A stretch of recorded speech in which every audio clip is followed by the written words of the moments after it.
I will read from the Bible. John. Now a certain man was sick, named Lazarus, of Bethany, the town of Mary and her sister Martha. And it was that Mary which anointed the Lord with ointment and wiped his feet with her hair, whose brother Lazarus was sick. Therefore his sisters sent unto him, saying, Lord, behold, he whom thou lovest is sick. When Jesus heard that, he said, This sickness is not unto death, but for the glory of God, that the Son of God might be glorified thereby. Now Jesus loved Martha and her sister and Lazarus. When he had heard, therefore, that he was sick, he abode 2 days still in the same place where he was. Then after that saith he to his disciples, Let us go into Judea again. Our friend Lazarus sleepeth, but I go that I may awake him out of sleep. Then said his disciples, Lord, if he sleep, he shall do well. Howbeit Jesus spake of his death, but they thought that he had spoken of taking of rest in sleep. Then said Jesus unto them plainly, Lazarus is dead, and I am glad for your sakes that I was not there, to the intent ye may believe. Nevertheless, let us go unto him. Then, when Jesus came, he found that he had lain in the grave 4 days already. Now Bethany was nigh unto Jerusalem, about 15 furlongs off, and many of the Jews came to Martha and Mary to comfort them concerning their brother. Then Martha, as soon as she heard that Jesus was coming, went and met him. But Mary sat still in the house.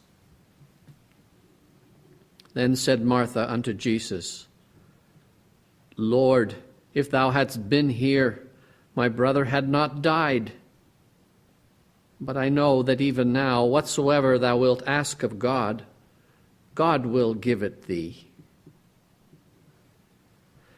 Jesus saith unto her, Thy brother shall rise again. Martha said unto him, I know that he shall rise again in the resurrection at the last day. Jesus said unto her, I am the resurrection and the life. He that believeth in me, though he were dead, yet shall he live. And whosoever liveth and believeth in me shall never die. Believest thou this? She saith unto him, Yea, Lord, I believe that thou art the Christ, the Son of God, whom should come into the world.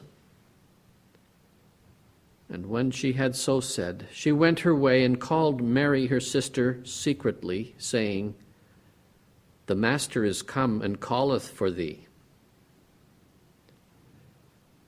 As soon as she heard that, she arose quickly and came unto him. Then when Mary was come where Jesus was and saw him, she fell down at his feet, saying unto him, Lord, if thou hadst been here, my brother had not died. When Jesus therefore saw her weeping, and the Jews also weeping which came with her, he groaned in the spirit and was troubled, and said, Where have ye laid him? They said unto him, Lord, come and see. Jesus wept. Then said the Jews, Behold, how he loved him. And some of them said, Could not this man whom opened the eyes of the blind have caused that even this man should not have died? Jesus, therefore, again, groaning in himself, cometh to the grave. It was a cave, and a stone lay upon it. Jesus said, Take ye away the stone. Martha, the sister of him that was dead, said unto him, Lord, by this time he stinketh, for he hath been dead 4 days. Jesus saith unto her, Said I not unto thee, that if thou wouldest believe, thou shouldest see the glory of God? Then they took away the stone from the place where the dead was laid. And Jesus lifted up his eyes and said, Father, I thank thee that thou hast heard me. And I knew that thou hearest me always. But because of the people which stand by, I said it, that they may believe that thou hast sent me. And when he had thus spoken, he cried with a loud voice, Lazarus, come forth. And he that was dead came forth, bound hand and foot with grave clothes, and his face was bound about with a napkin. And Jesus saith unto them, Loose him, and let him go.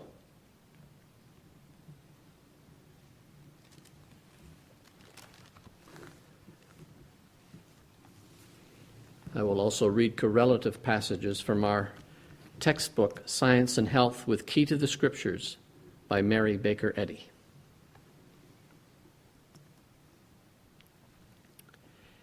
Any material evidence of death is false, for it contradicts the spiritual facts of being. Jesus, the highest human corporeal concept of the divine idea, rebuking and destroying error, and bringing to light man's immortality. Jesus restored Lazarus by the understanding that Lazarus had never died, not by an admission that his body had died and then lived again. Had Jesus believed that Lazarus had lived or died in his body, the Master would have stood on the same plane of belief as those who buried the body, and he could not have resuscitated it.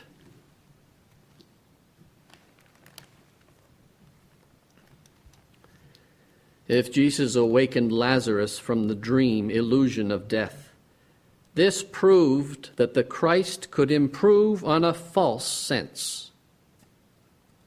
Who dares to doubt this consummate test of the power and willingness of divine mind to hold man forever intact in his perfect state and to govern man's entire action?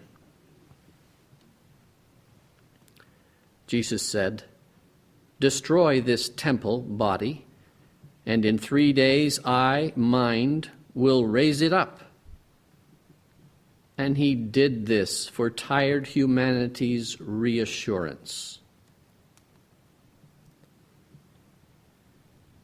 Is it not a species of infidelity to believe that so great a work as the Messiah's was done for himself or for God, who needed no help from Jesus' example to preserve the eternal harmony? But mortals did need this help, and Jesus pointed the way for them. Divine love always has met and always will meet every human need. It is not well to imagine that Jesus demonstrated the divine power to heal only for a select number or for a limited period of time, since to all mankind and in every hour, divine love supplies all good. The miracle of grace is no miracle to love.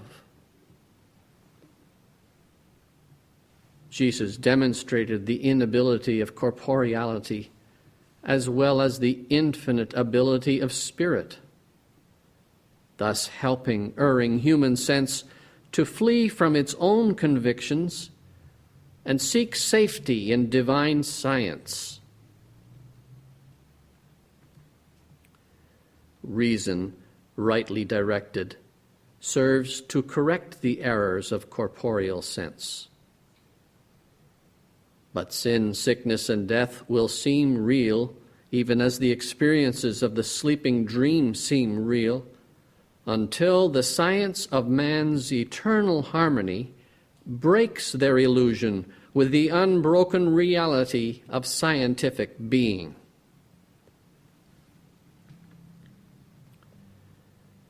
Which of these two theories concerning man are you ready to accept? One is the mortal testimony, changing, dying, unreal. The other is the eternal and real evidence, bearing truth's signet, its lap piled high with immortal fruits.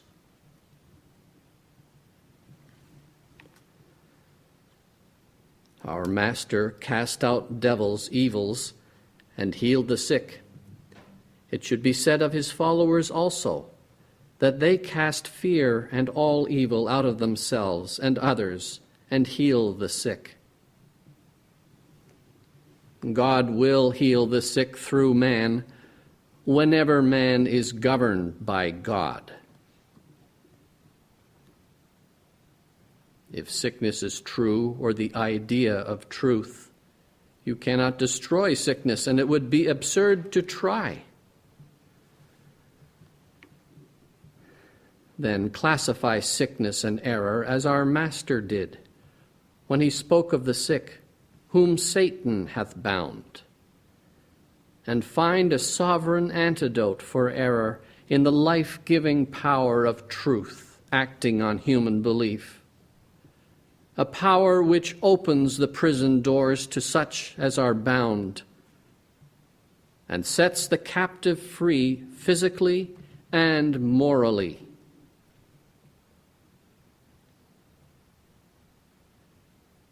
When the illusion of sickness or sin tempts you, cling steadfastly to God and his idea.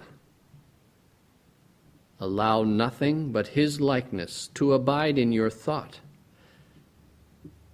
Let neither fear nor doubt overshadow your clear sense and calm trust that the recognition of life harmonious, as life eternally is, can destroy any painful sense of or belief in that which life is not.